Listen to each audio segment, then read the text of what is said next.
California coastline, midday Texas sun, misty rain in Smoky Mountain, out here on the run.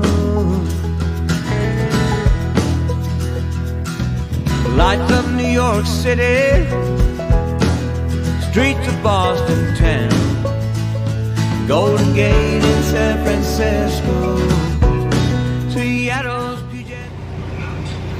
Hello YouTube, welcome to another episode of Trucking with Bones and the Paperwork Princess, who's back there chilling in the bunk while I'm up here working. I don't think she's heard that.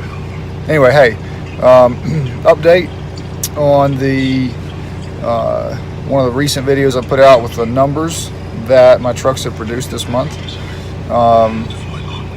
That was back in the middle of the month. These are the final numbers for the month of January, and I got to brag on my drivers a little bit. Just using truck numbers, not names,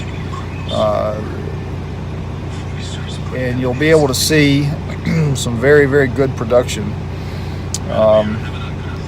Some drivers are willing to put a little bit more work into getting the larger loads put on, keeping the trailers full, not turning down vehicles that would be able to be made to fit legally, even if it is a little bit more work.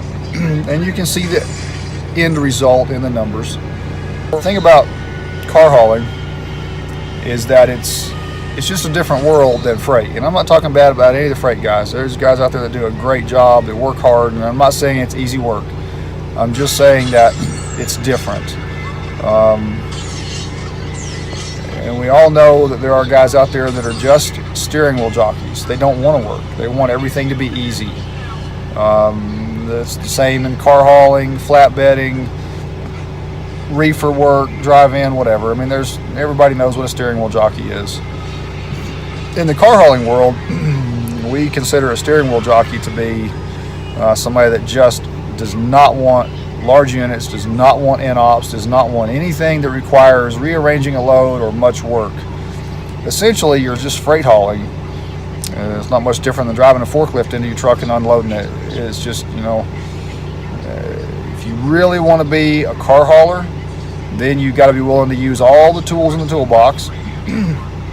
Chaining suspensions down, airing tires down, whatever it takes to keep your trailer full with the best paying dollar per mile units possible, even if it requires extra work.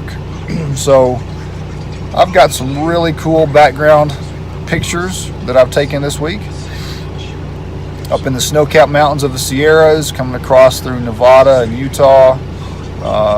Just some beautiful, beautiful country. I love driving out in the west in the wintertime. One of the prettiest areas possible that you can drive. It's just gorgeous. Anyway, so I'm going to share some of these background pictures, and I will put some numbers over those pictures of what my dispatchers have been able to produce and what the drivers have done this month. Of course, as y'all know, Paperwork Princess dispatches my truck, which is truck 824, and my friend Bonnie dispatches the other three trucks, and as you can see, they both do fantastic work.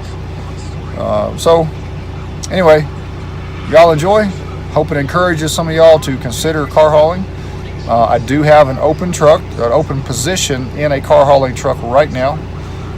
It's a 9-car Stinger rig with a full-size sleeper. I'll try to include a picture of it in the pictures a bit later. It's an older truck, pre-EGR, pre-DEF, for you old school guys that don't like all this newfangled garbage that slows your truck down and makes it get fewer total miles on it. This is an older truck, but it's a $9,000 a month take-home pay for a good driver, ballpark figure. So if that interests you and you have just a little bit of car hauling experience, or at least a couple years of clean CDL, we can provide some car hauling training for you.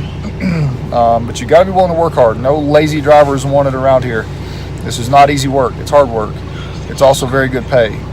The harder you work, the smarter you work, the more money you make. It's not all about putting miles in. However, I will say that in car hauling, about 65 cents a mile is, I think, about average, somewhere in that range, 65 to 70 cents a mile, which is pretty good dollar per mile pay. Anyway, y'all enjoy. Drop me some comments.